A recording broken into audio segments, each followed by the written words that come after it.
அத்தை என்ன பண்ணிட்டு இருக்கீங்க? கடுகு தாளிச்சிட்டு இருக்கேன் மாப்பிள்ள. எதுக்கு இரும்புறீங்க? உடம்புக்கு என்னாச்சு? முதல்ல உடம்ப பாருங்க. ஒன்னும் இல்ல மாப்பிள்ள. என்னையே உங்க மருமகனா நினைக்கிறீங்க? உங்க மகனா நினைங்க. உங்க அம்மாவுக்கு முடியலையா? நீ உடனே கிளம்பி போ. இங்க இருக்கிறதெல்லாம் நான் பாத்துக்கிறேன்.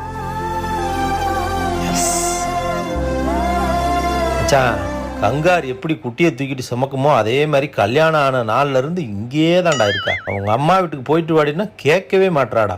நம்ம தான் ஏதாவது ஐடியா பண்ணி அவ்வளோ அனுப்பணும் போல. நம்ம யாரு? நம்ம கிட்டேவா? அம்மா, நான் அங்க கிளம்பி வர்றதுக்கு நீ பேசாம கிளம்பி இங்கே வந்துறேன். உன் மருமகன் உன்னை சூப்பரா பாத்துக்குவாரு. உனக்கு தேவையானதெல்லாம் செய்வாரு. சீக்கிரம் வா.